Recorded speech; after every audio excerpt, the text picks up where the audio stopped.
CAA और NRC से क्या भारतीय मुसलमानों का कोई लेना देना है? लेना देना क्यों नहीं है यार भाई साहब, तो लोगों के अंदर डर पैदा कर रहे हैं ना। तो सीएए है क्या? What is a CAA? हाँ, बताइए मुझे, सीएए किसे कहते हैं? एनआरसी पे बाद में आएंगे, पहले सीएए बता दीजिए आप क्या है। मुसलमान, सबसे बड़ी बात प्रॉब्लम पता है क्या है? और ये केवल मुसलमानों में ही नहीं है, हर वो व्यक्ति जो पढ़ता नहीं है। कुरान का पहला अक्षर आता है इकरा, कि मौलाना कौन होता है, मुफ्ती कौन होता है, आलिम कौन होता है, हाफिज कौन होता है, बता देंगे। सब अलग अलग है। मुझे पता है, इसलिए मैं आपसे बोल रहा हूँ, मुझे पता है। मैं आपसे पूछूंगा पंडित कौन है, तो आप नहीं बता पाएंगे। पंडित का मतलब किससे निकालते? किसी जाति से।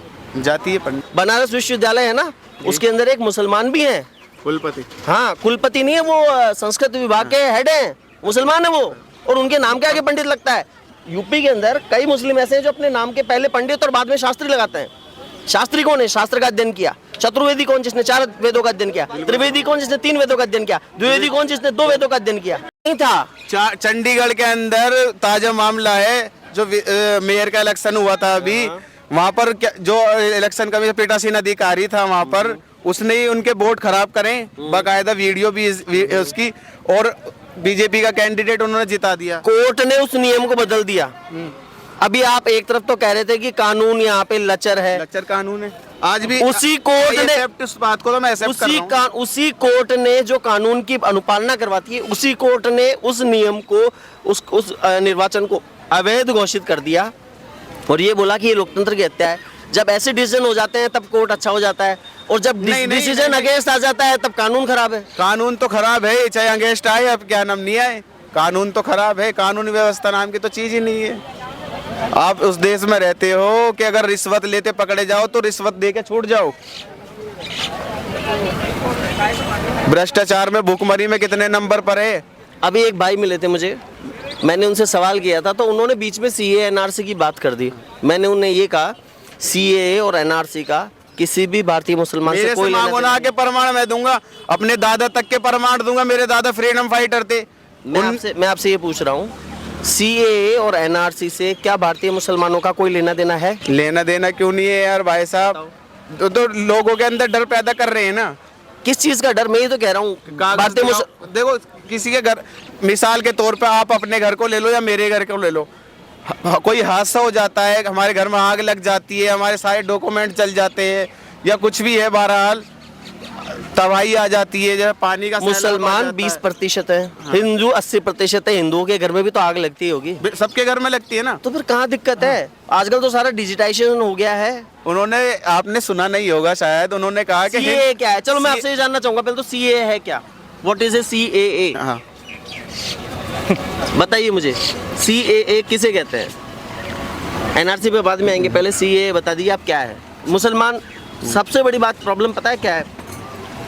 और ये केवल मुसलमानों में ही नहीं है, हर वो व्यक्ति जो पढ़ता नहीं है। कुरान का पहला अक्षर आता है इकरा, यानी पढ़ो, पढ़ो और जानो, यही आता है ना इकरा, पढ़ो, यही है। कुरान का पहला अक्षर है बिस्मिल्लाहिर्रहमानिर्रहीम। हाँ मुझे पता है, लेकिन वो उसमें जो मुख्य जिस पे दिया गया है ना, दूसरा शब्द ऐसे कहा जाता है कि पढ़ने के लिए कहा गया है, नहीं कहा गया पढ़ने के लिए कुरान में। पढ़ने के लिए बहुत बाद में है, पहले जो जानो। हाँ, पढ़ो और जानो। तो सबसे बड़ी बात यह है कि हिंदू हो या मुसलमान, आपको कहीं नहीं लगता कि जो है लोग मिसलीड इसलिए कर देते हैं क्योंकि हम खुद उसके ऊपर शोध नहीं करते, हम उस बारे में जानने की कोशिश नहीं करते। ये दुर्भाग्य है हमारे देश का कि सीएए का मतलब है सिटीजन अमेंडमेंट एक्ट। उसके अनुसार पाकिस्तान, अफगानिस्तान, बांग्लादेश, इन 3 देशों के अंदर, ये तीनों इस्लामिक कंट्रीज हैं, यहाँ पे हिंदुओं को, ईसाइयों को और पारसी हैं, जैन हैं, बौद्ध हैं, चूंकि ये खुद इस्लामिक कंट्रीज हैं, इस्लामिक कंट्री मुसलमानों पे तो अत्याचार करेंगे नहीं, ये किस पे अत्याचार करेंगे? अगर इनमें से कुछ लोग करते हैं तो किस पे करेंगे? माइनॉरिटीज़ पे। जैसे मुसलमान यहाँ पे क्लेम करते हैं कई के साहब हमारे ऊपर हो रहे हैं, वैसे वो वहाँ पे क्लेम करते हैं क्योंकि वो 2% है, 24% से 2% आ गए। तो ये कहेंगे यहाँ पे कि साहब उस 2014 से पहले जो भी यहाँ पे आ गए थे राजनीतिक शरण, जिन्होंने भारत में ले ली थी, अब जो आएंगे वो नहीं, जिन्होंने ले ली थी कि साहब प्लीज़ हमें बचाओ, उन्हें नागरिकता देने का कानून है ये। तो दो इसमें ना। किसी भी मुसलमान का कोई लेना देना नहीं है, भारतीय मुसलमान का। लेकिन हवा ये बनाया जा रहा है कि आपके साथ आपकी नागरिकता छीन ली जाएगी। तो मुझे बताओ यार, ये कहाँ तक सही ये है? हवा तो बना रहे हैं ना, कौन बना रहा है? राजनेता बना रहे हैं इसका हवा। तो मुसलमान इस बात को समझे कि कोई भी आलिम, कोई भी मौलवी, कोई भी मुफ्ती या हिंदू में कोई भी पंडित वो ये तय नहीं करेगा कि देश के अंदर क्या होगा। ये तय होगा हमारे संविधान से। आने वाले टाइम में बदलाया जा रहा है। नहीं, आने वाले टाइम के अंदर अब राजनेता जो बनेंगे पंडित ही बनेंगे। ऐसा क्यों लग रहा है आपको? ऐसा क्यों लग रहा है? बाल मुकुंदाचार्य देख लो, बाबा बालकनाथ देख लो, योगी आदित्यनाथ देख लो। अच्छा। इनका काम क्या है? इनका काम है मठों के अंदर बैठना और लोगों को पूजा पाठ सिखाना या वो करना, राजनीति करना नहीं है इनका काम। मैं आपको एक बात बताऊं। हाँ। जो हिंदू रिलीजियस टेक्स्ट है, श्रीमद् वाल्मीकि रामायण, उसमें कहा गया है कि सन्यासी से बेहतरीन राजा कोई नहीं हो सकता। क्योंकि जब और अरस्तु छोड़ दो, भारतीय सन्यासी, सुनो मेरी बात, मैं कंप्लीट कर लूं। सन्यासी अगर क्या नाम वो करेंगे ना, कंप्लीट कर लूं। अभी आपने बोला पंडित, पंडित शब्द से आप किसे मानते हैं? पंडित किसे कहते हैं? क्या होता है पंडित? जैसे मैं आपसे भी पूछूंगा कि मौलाना कौन होता है, मुफ्ती कौन होता है, आलिम कौन होता है, हाफिज कौन होता है, बता देंगे। सब अलग-अलग है। मुझे पता है, इसलिए मैं आपसे बोल रहा हूँ, मुझे पता है। मैं आपसे पूछूंगा पंडित कौन है, तो आप नहीं बता पाएंगे। पंडित का मतलब किससे निकालते? किसी जाति से? जाति है पंडित। जो बाबा बालकनाथ हैं वो यादव कम्युनिटी से आते हैं, ओबीसी में। पंडित नहीं है, लेकिन वो एक मठ के प्रधान हैं, इसलिए महंत हैं, इसलिए वो महाराज जी हो गए। और साधु की कोई जात नहीं मानी जाती हिंदू समुदाय में, जिसने संन्यास ग्रहण कर लिया। मैं एक बात पूछना चाहता हूँ, अगर साधु की कोई जात नहीं होती तो दलित समुदाय से क्यों नहीं होते साधु? किसने कहा? मैं आपको मिलाता हूँ, चलो महामंडलेश्वर से। कौन मंडले? बिल्कुल। कौन महामंडलेश्वर? बताओ, आप नाम बताओ। अरे चलो मेरे साथ, उत्तराखंड में खूब है, राजस्थान में भी है। जितने भी बाबा रामदेव, बाबा आप जाओ, चलो राजस्थान में बाबा रामदेव की बड़ी मान्यता है ना। रूणी चारा धनिया अजमाल जीरा कंवरा माता मेना धीरा लाल रानी नेत्ररा बरतार मारो हेलो सुनो जी रामा पीर। वहाँ के जो मुख्य पुजारी हैं वो कौन है? वो ब्राह्मण नहीं है, वो SC/ST कम्युनिटी के हैं। देवनारायण भगवान के पुजारी कौन होते हैं? गुज्जर। तेजा जी के पुजारी कौन होते हैं? जाट। बात समझिए इस बात को आप, इसमें जाति का कोई लेना देना नहीं है। ये तो क्या है, जैसे विभेद आज की तारीख में कुछ लोग कोशिश करते हैं ना, कुछ लोग जोड़ने की कोशिश करते हैं, कुछ लोग तोड़ने की कोशिश करते हैं, वैसे ही हिंदुओं में भी तोड़ने वाले बहुत हैं। जातियां आप में भी होती हैं, सब में होती है। हाँ, कुरैशी होता है, गद्दी होता है, सैफी होता है, खूब अलग अलग होते हैं। जातियां मुसलमानों में भी, हिंदू में भी, सब में। ठीक है ना। जैसे कुरैशी हैं अपने आप को साहब, हम ये बताते हैं हम कुरैश कबीले के हैं, हम मोहम्मद साहब के वंशज हैं। हाँ। तो हालांकि ये भी मानता हूँ मैं कि अगर वो उस चीज़ से बिलोंग करते भी हैं तो भी उन्हें सुपीरियर नहीं है, क्योंकि जैसे आप कहते हैं कि अल्लाह की बारगाह में तो सारे समान हैं, इक्वलेंट है। ऐसे ही उस परमपिता परमेश्वर ईश्वर की नजर में भी सभी समान हैं। बिल्कुल बिल्कुल। शबरी के बेर राम जी ने खाए थे, झूठे बेर खाए थे, है ना। तो धर्म की तो बात छोड़ दो, यहाँ पे धर्म की बात हो ही नहीं रही, यहाँ पे तो राजनीति की बात हो रही है, जस्ट पॉलिटिकल। आप पॉलिटिक्स पे टिके रहिए।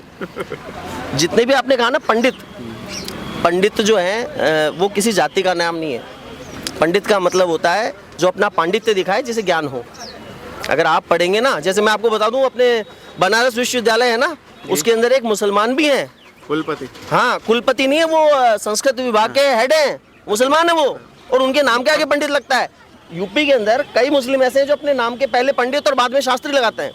शास्त्री कौन है? शास्त्र का अध्ययन किया। चतुर्वेदी कौन? जिसने 4 वेदों का अध्ययन किया। त्रिवेदी कौन? जिसने 3 वेदों का अध्ययन किया। द्विवेदी कौन? जिसने 2 वेदों का अध्ययन किया।